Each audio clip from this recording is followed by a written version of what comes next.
between lead and criminal behavior, because they have done tests on thousands of delinquent children and non-delinquent children that have the same backgrounds, meaning if you have one parent, you have one parent. If you come from this part of so they did careful studies to make them equal, except for this group has been in trouble with the law and this group has not. And the ones that were delinquent had 10 to 12 times the amount of lead in their blood than the non-delinquent. So it was conclusive. It wasn't a minor, and that sort of research had been replicated. 10 they're saying is normal. People in places like Cuba, Sweden, they want 0.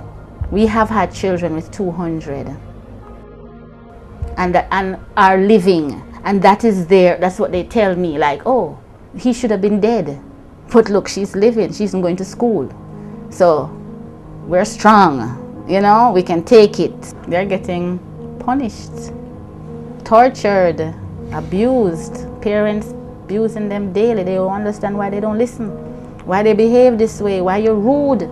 Who are these children? What do they look like? Where do they come from? Poor black children, bottom line, nobody else. And the other children who are so affected, when they go to the doctor, those doctors of middle class and upper class families, they get medication for their children. Even the children who are not lead damaged are damaged. I mean, this is really serious. Your child is normal and goes to school with a bully, a child who is damaged this way, who terrorizes other children. And this is not anything uncommon. If you speak to children, you hear it all the time. If you look on them on the road after school, you can point out when they grab it. I mean, you can see the little one not resisting and other one, and you know which one is suffering. Both of them suffering, you know, but he's tormenting him every day. Do you know how much it costs for the machine to test blood test, to do the lead test? $2,000 US exactly. A portable machine, it costs $7 US for each test. So I mean, that's how much, $600 and something. You pay more than that to go to the blood test right now. You pay thousands just to get a blood test. Practical nurses can do it. They just a little finger prick, no big taking of blood and traumatizing the children unnecessarily if they're not having any alarm. Nothing comes up for alarm, because when you do it that way, you can find out. It gives you a number that tells you if it's something that you should do further testing. So at that time now, the child, then you know that this child has a problem. You need accurate testing. You don't want to hear it's 22. You want to hear 23.8 or exact things so that you can really know when it's coming down. So it's possible, and it's very easy to find out, to test children in mass, to find out, where do these children live.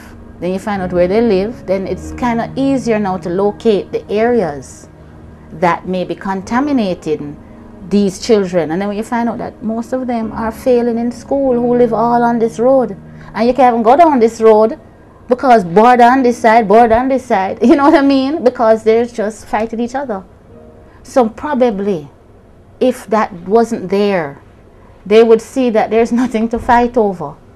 Their anger is irrational. They would start to heal and be friends again, because they were used to be friends. I just don't understand, especially when we're suffering like this. Okay, if we said this caused crime, anybody supposed to just even look at it. Why we're not looking at it? Why we're thinking of things we can't test? We can't test poverty to see if poverty caused crime. We can't test bad parenting. We can't, but we can test children's blood. We can test the bones.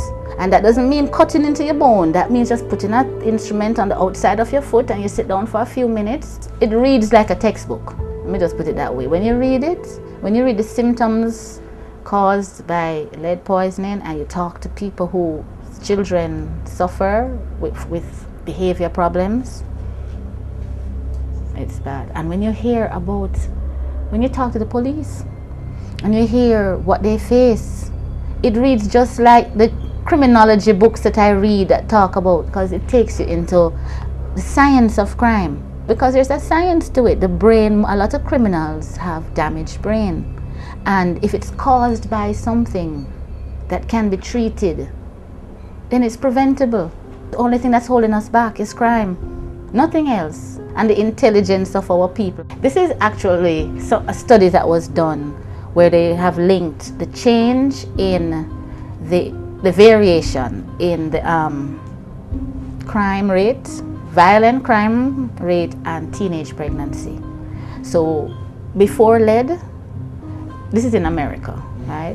When they tested it, when they checked on the situation, how was it before lead was a problem, before they had the leaded gasoline, because that is their biggest problem, the leaded gasoline that they used to use and the lead in the paint. They found out that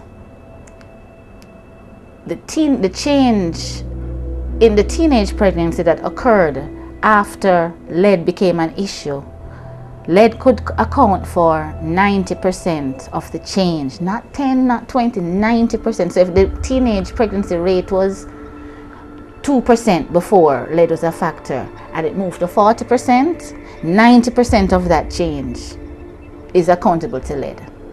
And for violence, it was 80%. Think about us, like 1970, the crime rate in 1970s and the crime rate now. If we were to get rid of 80% of that, we'd probably be going to a party tonight, you know, out on Reddell's Road, listening to some music like how it used to be at the time when you had the big boxes. People would go out there, but you can't.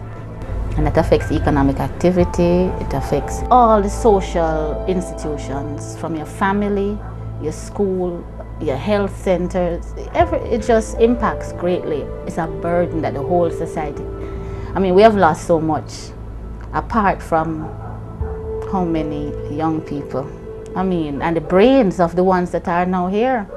There are schools that have a lot of children who are not performing. Those children need to be tested. They need to be tested to find out if that is a cause for their academic failure. Because if they have lead, they will not learn no matter how hard they try. It's just not going to happen. Because they got it when their brains were developing in the first 3 years of life. So before they even came to school, they were damaged. So they have always had difficulties learning. So why test them? Why let them sit the GSAT? Why let them undergo that kind of, you know, ridicule to confirm? It's just not, it's not right to do to children. There's a reason why people don't do normal things. People who come from normal situations start to do abnormal things. That should be an alarm. You should start looking into that and say, don't look at them and say, but you see, because you expect this from, this is what you expect from us. And so when it comes, you say, see, this is how they are. This is how them violent from long time. Them fool from long time. So, and this is a burden that has been placed on us. So what are we going to do? Because I can't do it. I can't do it. No, none of us can do it now. The government has to do it. Nobody can clean up somebody else's home. That's against the law. Only the government can say, we have to come into your house and do this.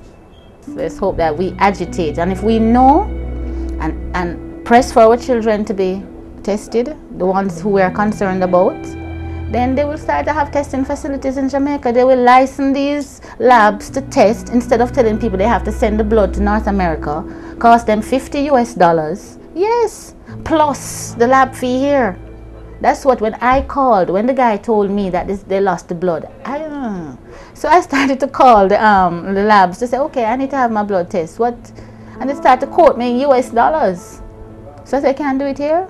No, and that was Central Lab and Biomedical.